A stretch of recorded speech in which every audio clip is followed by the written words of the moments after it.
Problem number 4 from the 2025 AP Stats FRQ set was the inference problem in 2025.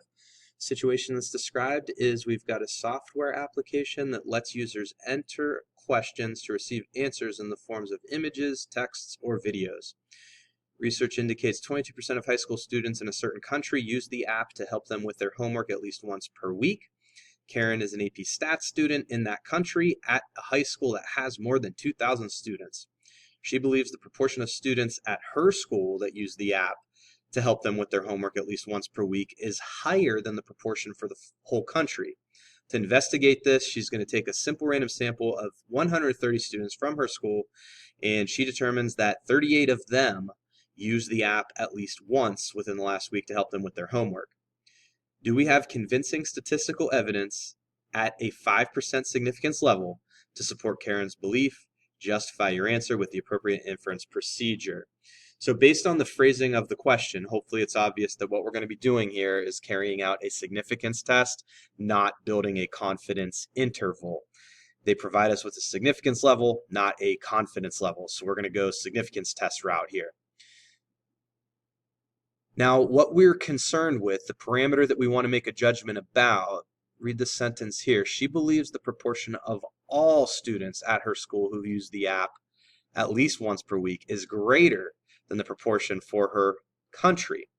So we're going to let P represent the proportion of all students at Karen's school that use the app for assistance at least once per week. The null hypothesis would be there is no difference between the proportion at Karen's school that use it once per week and the proportion in the country that use it once per week. But based on the phrasing of that question, of that sentence we just read within the problem statement a few seconds ago, Karen thinks that a higher proportion at her school use it than across her country. So she believes that this unknown proportion is actually above 0.22. Now, a couple other things that I accumulated here at the beginning. The sample size we know to be 130. I also found the sample proportion, right? 38 out of the 130 students in the sample use the app at least once per week to help with homework. That gives us a sample proportion of 0.293. Now, in the next page here, what I've got going on is I've named the procedure that I'm using. I'm going to use a one sample z-test for a population proportion. It did say she used a simple random sample. We do satisfy independence here. 130 was the sample size. That is less than or equal to 10% of all students in Karen's school. That was 2,000, right? So 130 is going to be less than or equal to 10% of 2,000. So our sample is going to maintain independence. And then we have to pass large counts in order to have an approximately normal sampling distribution for our sample proportion. So large counts would mean we're checking the proportion we're assuming to be true from the null hypothesis times the sample size. Does that give us a result that's greater than or equal to 10? And does the complement of that proportion times the sample size give us a result that's greater than or equal to 10? In this case, yep. Both of those are satisfied. So our sampling distribution for our sample proportion is approximately normal in shape.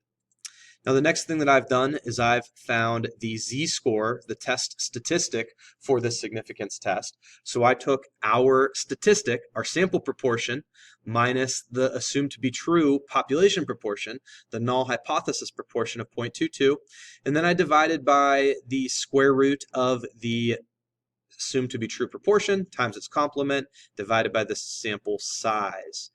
This formula is definitely available on the reference sheet. If you find the value of this z-score or this z-statistic, you end up with a value slightly above 2.01. I then went ahead and just drew a quick normal distribution, 0 in the center. My test statistic was 2.01. I am looking at an alternative. If we go back to that alternative hypothesis, our alternative is going to represent the upper tail. So I'm looking at a greater than alternative, so I'm looking for the area of the upper tail. I can find that p-value with a normal CDF calculation from my calculator. I get a p-value of 0.022. That p-value is smaller than the significance level of 0.05 because it's a lower probability than the significance level of getting a result as extreme or more extreme than the one that our sample produced. We have evidence suggesting that the alternative is more likely to be true. So Karen has evidence suggesting the proportion of students at her high school using the app for homework assistance at least once per week is greater than 0.22. With the conclusion, you always want to make a direct comparison between your p-value and alpha. You always want to make sure you use non-deterministic language, right? We haven't proven anything. We have evidence suggesting that one thing is more likely to be true than the other. And you want to make sure you give that conclusion in context of the alternative hypothesis, which is exactly what my phrasing here has done.